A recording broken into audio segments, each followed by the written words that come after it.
Vice City Next Gen has arrived, and it's easily one of the most ambitious mods I've ever seen, and aims to accomplish something you've never seen before. Imagine everything from Vice City, such as the maps, missions, cutscenes, weapons, and more, rebuilt in the incredible GTA 4 engine, making it feel like a true next-gen remaster, instead of playing the defective edition that's nearly as bad as inhaling someone's morning breath. But on the build-up to release, Take2 wipes out the mod developer's YouTube channel with no hesitation. What a lovely company. We'll get to that later on though. However, against all odds, they decided to release the mod anyway. Does Vice City Next Gen live up to the hype? Is it truly better than the god-awful defective edition? Here are my honest thoughts. And if you want to get the best deals on any of the Rockstar game titles, or the newest and trending games, don't miss the sales on Instant Gaming. There is a link down below. As you walk down the street, you'll instantly recognize that Tommy's movement is taken straight from GTA 4. Controlling him feels buttery smooth now, with no more clunky and stiff movements, and this becomes even more noticeable during other aspects of the gameplay I'm going to show you later on. But you may have noticed another big change right away. By using GTA 4's Rage engine, this mod achieves more realistic lighting along with dynamic shadows and more detailed textures. Now look at how it compares to the dog dung defective edition. It also has improved resolution support, which includes 4K and even a reworked HUD. You'll notice that the map is essentially the GTA 4 interface, but reimagined for Vice City, and I really like it. And don't get me wrong, the visuals aren't majorly rod-on producing, but are still a major improvement from the base game and give all new life to Vice City's iconic locations, instead of just half-arsing it like the defective edition. What I personally noticed the most is how cars and bikes now feature better reflections, and how the lighting just looks more realistic. Plus, it's alright having improved visuals and better movement, but what about aspects such as the driving? Well, say do one to the dated shitty driving from the defective edition, and say hello to the GTA 4 driving mechanics.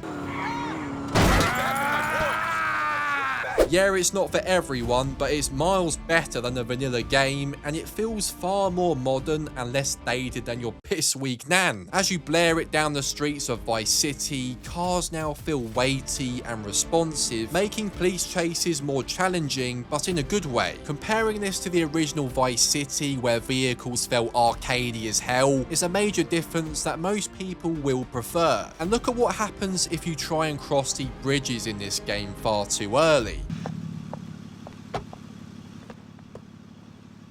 This mod supports the idea of progressing through the story before being able to access the whole map, which I personally really like. You may also notice this. Yeah, all car sounds are ported from GTA 4 and no longer sound like Crazy Frog having a bloody brain hemorrhage.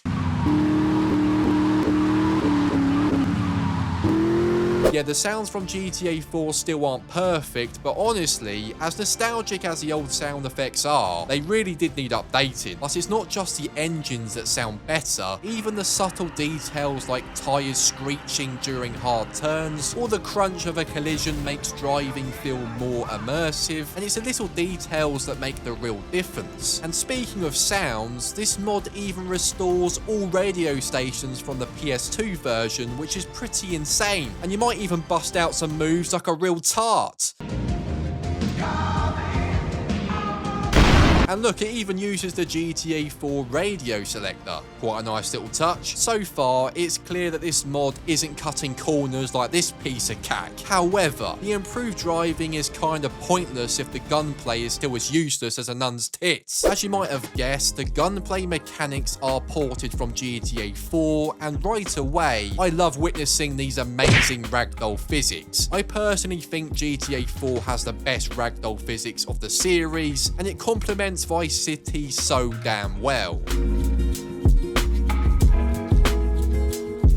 Just look at this scrap I had with a bunch of bouncers.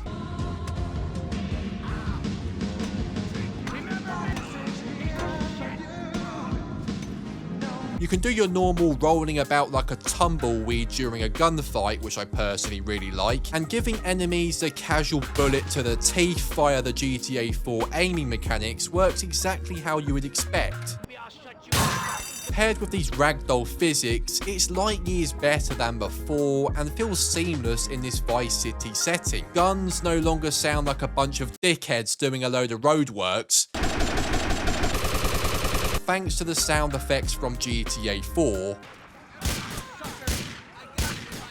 And melee weapons such as the baseball bat pack a real good twatting. But all these incredible features we've seen so far are useless if the story and its missions aren't up to par. So right away you'll notice that cutscenes are fully functional despite being in GTA 4's Rage engine. I mean, look at this.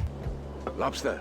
It's pretty unbelievable. And if you do balls up a mission, you'll also notice that the game actually has an autosave function that works even better than Star Wars Outlaws did, for Christ's sake. No need to replay long sections of the game again, thank flip. And similar to GTA 4, you can save your game by visiting your empty bed, which is pretty helpful. After spending several hours in this game, I'm happy to report that every single main mission is playable and actually works without bugging out. And that is pretty remarkable. Apart from this RC helicopter mission, it was so hard I nearly headbutted my damn curtain rail. The GTA 4 helicopter handling does make this particular mission utter AIDS. Nonetheless, replaying the entire story with the Rage engine is something I never thought would be possible in Vice City, and now it is. But what about the side missions? Well, there are a few missing, such as the Cone Crazy and Pizza Boy delivery quests. However, this mod does feature Sunshine Autos, street races, and various side activities, which is pretty damn cool. And what I thought was another really cool feature that some may not know about is the fact the original cheat codes even work in this mod. I miss the days where we would have them written down on some shitty old piece of paper, and now I can't even remember the last time I wrote with a damn pen. Something else I had to try is whether a trainer would work with this mod. Why? Well, if you thought cheats were good, a trainer is like cheats on God the Crud steroids. And guess what? I installed the GTA 4 native trainer and it actually damn works, allowing us to teleport, spawn various cars and helicopters, change weather, time, along with so much more. So we've covered all the features you need to know about this incredible mod, but there's still one massive dumpy elephant in the room that we can't ignore, and that is Take2. The Revolution team who created this mod had their YouTube channel murked from existence before the mod even dropped, and we've seen how Rockstar and Take2 have been cracking down on mods lately. Now, because of this, getting your hands on this mod isn't going to be a walk in the park, but if you want to know whether it's worth playing, yes. This mod is a love letter to Vice City and proves that fans really do know how to honour the classics, and it's a huge leap forward when compared to the defective edition. To see the first raw, unedited 15 minutes of this amazing mod in stunning 4K, check it out on my second channel, link in the description. It's just a real shame that projects like this, created with pure passion that don't even make a profit, aren't allowed to be freely enjoyed by the community. But I really want to hear what you think about this. Take2 shutting down these mods even when they're free is such a controversial issue, and what's your take?